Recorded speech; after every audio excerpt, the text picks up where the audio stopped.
चलो बच्चों, अब यूनिट 6 पे आ जाते हैं। ग्रेविटेशन, यूनिट 6 पे gravitation, unit wise JEE main session second का हम लोग पेपर देख रहे हैं। इसमें से बहुत कुछ नहीं डिलीट किया है, केवल आपका जियोस्टेसिस सैटेलाइट डिलीट कर दिया है, लेकिन ऐसी बात नहीं है। दे सकता है, इसीलिए कुछ नहीं डिलीट किया है। तो universal law of gravitation, acceleration due to gravity, खास करके बेटा ध्यान देना, जो ऊपर जाने पृथ्वी के अंदर जाने जो ग्रेविटी में चेंज होता है, उससे हो सकता है इस साल क्वेश्चन आ जाए। Orbital velocity, escape velocity, total energy से क्वेश्चन आ जाए। ठीक है, तो इसमें बहुत कुछ डिलीट नहीं किया है, बाकी सारी चीजें रखा ही है। आओ चलो चलते हैं क्वेश्चनों की दुनिया पे। क्या करा बेटा? A metal wire uniform mass density having length L and mass M, bent किया गया है to form of a semi circle arc and particle of mass placed at the centre of the arc. यहां पे mass रखा गया है centre of arc. The gravitational force, तो पहले आप इंटेंसिटी निकाल दीजिए। तो इसके लिए इंटेंसिटी बेटा क्या होता है, याद रखिए, जब इलेक्ट्रिसिटी आप पढ़ते हैं तो इलेक्ट्रिसिटी में इंटेंसिटी होता है 2k लैम्डा बाई आर, और यहां k की जगह क्या हो जाता है 2g लैम्डा बाई आर हो जाता है, जहां लैम्डा मास पर यूनिट लेंथ होता है बेटा। ये देखिए इंटेंसिटी 2g, इसका मैंने शॉर्टकट कल क्लास में आपको बताया है। ये देखिए 2k lambda by R, semi circular ring के सेंटर पे intensity, electric field 2k lambda by R और 2g लैम्डा बाई आर। ठीक है, लैम्डा की जगह m by mass per unit length हो जाएगा। अब फोर्स के लिए याद करो, मैंने बहुत बताया फोर्स के लिए माई कहा था कि भैया सबसे प्यारी माई, तो फोर्स के लिए क्या आया mi। तो mi का मतलब क्या हो जाएगा 2gm यम। ठीक है, i कितना है, i है lr, तो ये कोई ऑप्शन है 2gm यम। ठीक है, कैसा पाई के रिस्पेक्ट में दे रहा, मतलब r को हटाना पड़ेगा, तो r को हटाने के लिए क्या करना पड़ेगा, l इक्वल टू क्या करना पड़ेगा पाई आर, l की जगह क्या रखना पड़ेगा आंसर, r की जगह r को हटाना पड़ेगा, तो r इक्वल टू क्या हो जाएगा l बाई पाई। चलो l बाई आर की जगह l बाई पाई रखते हैं, तो क्या जाएगा 2gm m pi upon l square. 4 option आ गया। ठीक है, ध्यान रहे सब। फिर ये देखिए बड़ा इंपॉर्टेंट क्वेश्चन है, इस टाइप का क्वेश्चन बहुत बनता है। Correct formula for height of A satellite from earth surface. तो आप जानते हैं कि अगर ये अर्थ है, इसका रेडियस r है, इससे h हाइट पे अगर कोई है सैटेलाइट, तो टाइम पीरियड कितना होता है आपको याद होगा, time period 2 pi under root R E plus H का whole cube upon GME. GME को आप क्या सकते हैं जीआरई लिख सकते हैं, जीआरई लिख सकते हैं, क्योंकि उसके टर्म में जीएमई को जीआरई स्क्वायर लिख सकते हैं। तो दोनों तरफ स्क्वायर कर दीजिए, स्क्वायर कर देंगे T square equal to 4 pi square R E plus H का होल क्यूब, ये देखिए जी आर ई का square. R E plus H की वैल्यू कितनी हो जाएगी बताइए, आर ई प्लस एच की वैल्यू जो हो जाएगी बेटा वो कितनी हो जाएगी T square G R E cube upon 4 pi का स्क्वायर, एकदम मंजिल के करीब। क्यूब रूट ले लीजिए और आर ई को इधर लेते जाइए, तो बोलिए कौन सा मिल रहा है, ये देखिए मिल रहा है। एकदम सिंपल फार्मूलों का प्रयोग किया है। तो दूसरे का ये हो गया। तीसरा क्वेश्चन करा 90 kg body placed at a 2 R distance from surface of earth experience a gravitational pull. तो बताओ अगर ऊपर की तरफ बॉडी को रखा गया है तो ऊपर की तरफ ग्रेविटी कितनी होती है, G dash equal to G upon 1 plus H. H कितना होता है एच अपॉन आर ई, ये देखो 3, यानी जी बाई कितना लगेगा 9। जी बाई 9 का मतलब कितना हो जाएगा, जी है कितना, वेट कितना है 90।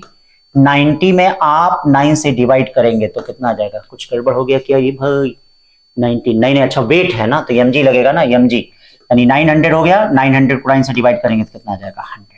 वेट में कंसीडर करना पड़ेगा, ये 90 kg है तो वेट कितना हो जाएगा 900। तो ये ऊपर की तरफ सिंपल में कितना आसान दिया है, आप कर सकते हैं इसको।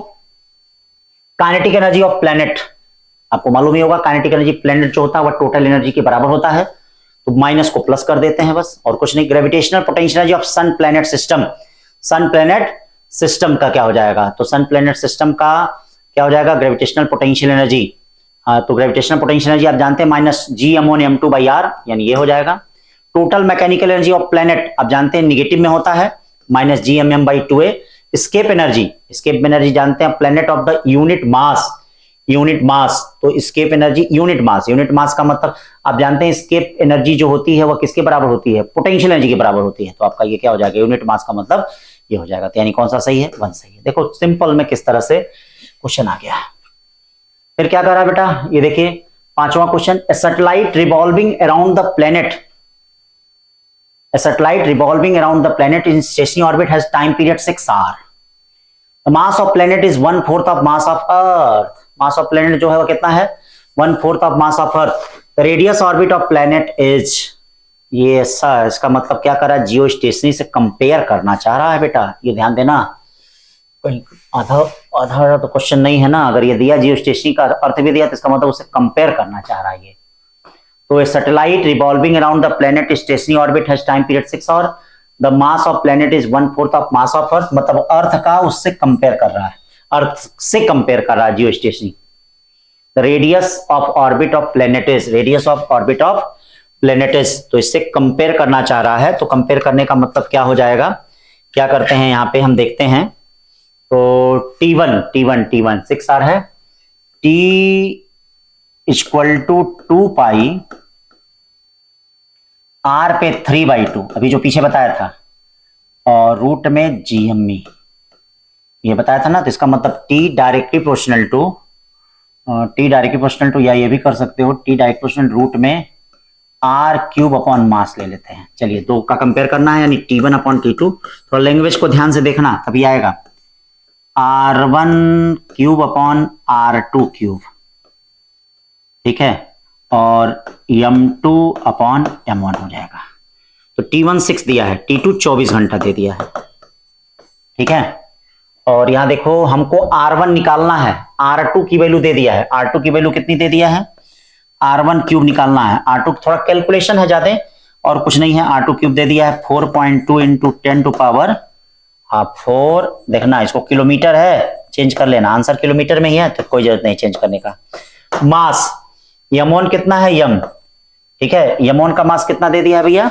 हाँ यम दे दिया है, ये देखिए, नहीं यमोन का M2 बाई यमोन है ना, M2 तो पृथ्वी का मास है, हाँ इसको M/4 कर दिया है, ठीक है। अब यहां से चेंज कर लीजिए, R1 की वैल्यू निकाल लीजिए, ठीक। कैलकुलेशन में तो आप लोग एक्सपर्ट हैं ही। फिर क्या कहा जा रहा है बेटा? Projected a body the required kinetic energy. आप जानते हैं कि बेटा किसी भी बॉडी को अगर अर्थ सरफेस पे रखा गया है तो अर्थ सरफेस पे टोटल एनर्जी कितनी होती है? देखिए एनर्जी कंजर्वेशन, यहां पे एनर्जी लगा लीजिए और इनफाइनाइट पे एनर्जी लगा लीजिए, तो यहां पे एनर्जी कितनी हो जाएगी? हाफ mv² काइनेटिक एनर्जी और माइनस Gm/r पोटेंशियल एनर्जी, और इनफाइनाइट पे सब क्या हो जाएगा? 0। तो बताओ काइनेटिक एनर्जी कितनी हो जाएगी? Half mv² equal to Gm/r। Gm/m को, Gm को क्या कहते हैं? Gre² कहते हैं। ये देखिए Gre² m अपॉन Re हो गया, Re से Re कट गया, क्या आ गया? mgre आ गया। कितना आसान क्वेश्चन। 7वां question, assuming the earth to be a sphere uniform mass of body weight 300 Newton on the surface of earth, how much it would weight at r/4 depth। तो देख लेते हैं, जितना टाइम ग्रेविटी हो जाएगी उतना टाइम उसका वेट हो जाएगा। तो अर्थ के सेंटर पे ग्रेविटी कितनी हो जाएगी? G1 - D कितना हो जाएगा? R/4, ठीक है, R/4 हो जाएगा। ये देखो D/R, और ये देखिए यानी क्या हो जाएगा? 3G/4, यानी 3/4 टाइम्स हो जाएगा। 3/4 टाइम्स का मतलब 3/4 इंटू 300, 75 या 225 न्यूटन हो जाएगा, ठीक है। 7वां क्वेश्चन। 8वां क्या कर रहा है बेटा? बड़ा अच्छा क्वेश्चन, बहुत ही प्यारा क्वेश्चन बनाया है, देख रहे हो एकदम एनसीईआरटी से किस तरह से क्वेश्चनों को निकाला है। Two planet A and B having masses M1 and M2 move around the sun in circular orbit R1 R2, angular momentum L और angular momentum 3L, the time period का रेशियो पूछ रहा है, T और TB। तो बेटा आप जानते हो कि अगर सन के चारों तरफ प्लेनेट घूमते हैं तो उनकी एरियल स्पीड क्या होती है? dA/dt इक्वल टू L/2m होती है, L/2m। तो पहले केस में कितना हो जाएगा ये बताओ? पहले केस में क्या हो गया? πr1², टाइम पीरियड क्या हो गया? TA, L/ कितना हो जाएगा? 2m1 हो जाएगा। दूसरे केस में क्या हो जाएगा? πr2 अपॉन TB, ठीक है। एंगुलर मोमेंटम कितना? 3L बाई कितना हो गया? 2m2, ठीक है। दोनों को डिवाइड करो, पाई कट गया, L कट गया, 2 कट गया। अब बताओ क्या हो जाएगा? TA/ हमको क्या निकालना? TA/TB। तो TA/TB का मतलब ये देखिए TB/TA आ जाएगा, ठीक है। TB/TA का मतलब ये इधर चला जाएगा, R2 स्क्वायर अपॉन M1 ये इधर चला आएगा, R1 स्क्वायर और M2 ऊपर चला जाएगा। हमको T/TB निकालना है, तो इसका मतलब क्या हो जाएगा, T/TB जो हो जाएगा, और 3 भी बचा है ना, कहीं 3 भी बचा है भाई, कहीं 3 भी बचा। अच्छा यहाँ 3 बच जाएगा, क्या कुछ गड़बड़ हो गया क्या? हाँ, 2 planet A and B masses M1 and M2 move around the sun in circular orbit R1 R2 radial. If the angular momentum is L and that of angular momentum 3L, then the ratio of time period TA/TB का ratio हमको find करना है। तो TA/TB का ratio find करना है। M1 and M2 move around the sun in circular orbit of radius R1 and R2। कुछ गड़बड़ हो जा रहा है क्या? And the ratio of that time period angular momentum के टर्म में हमको फाइंड करना है 3। तो ये तो सही चीज आ ही रहा है, TB/TB M2/M1 का होल क्यूब, M2/M1 का होल क्यूब। कहां गड़बड़ हो जा रहा है भाई, कहां गड़बड़ हो जा रहा है? M1/M2 का होल क्यूब, कहां गड़बड़ हो जा रहा है?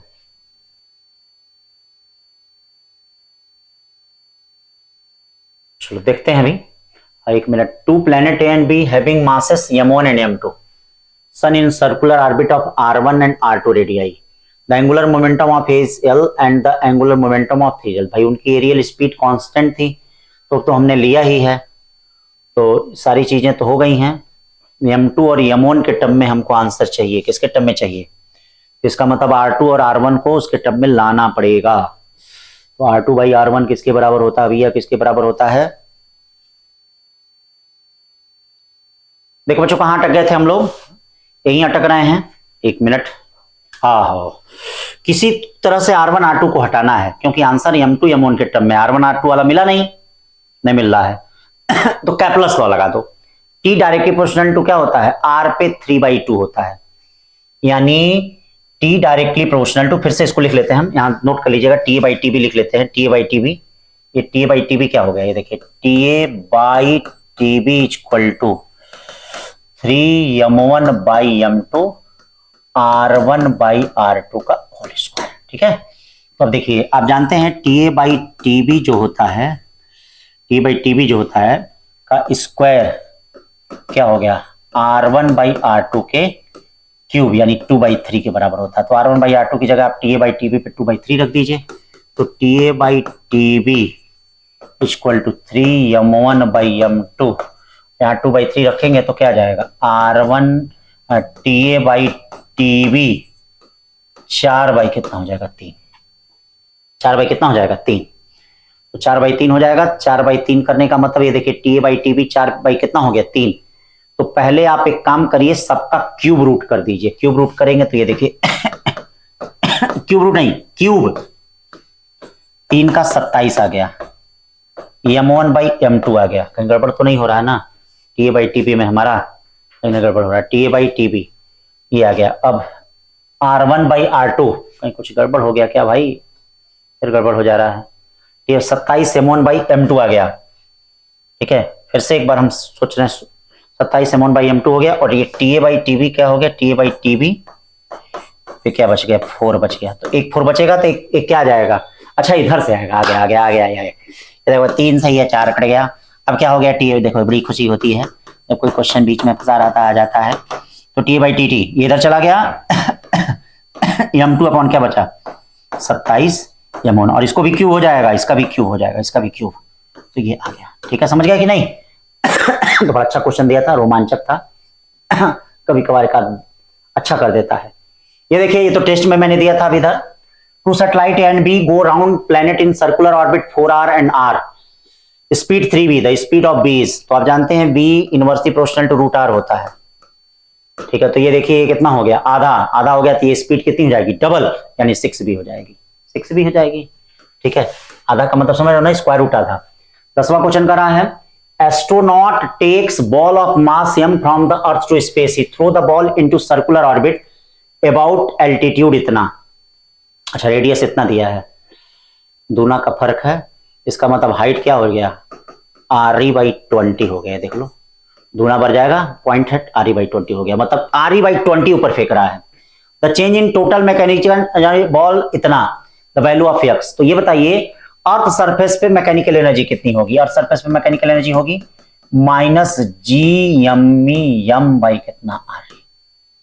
और हाइट पे कितनी मैकेनिकल एनर्जी होगी? हाइट पे दोनों होगा, ठीक है, kinetic energy plus potential energy दोनों हो जाएगा, तो ये कितना हो जाएगा -G/m/2 Re प्लस H कितना है? Re/20। अब कह रहा है इसका चेंज बताओ, बहुत आसान क्वेश्चन है, ठीक है। तो इसका चेंज बताने के लिए क्या है, फाइनल माइनस इनिशियल कर दीजिए। ये देखिए फाइनल माइनस इनिशियल, तो ई फाइनल माइनस क्या करेंगे हम, ई इनिशियल करेंगे। ई फाइनल का मतलब क्या हो जाएगा, -G/m अपॉन ये देखिए 21 यानी 10 आ जाएगा, 10/21 Re हो जाएगा। अब प्लस ये क्या हो गया, G/m/Re।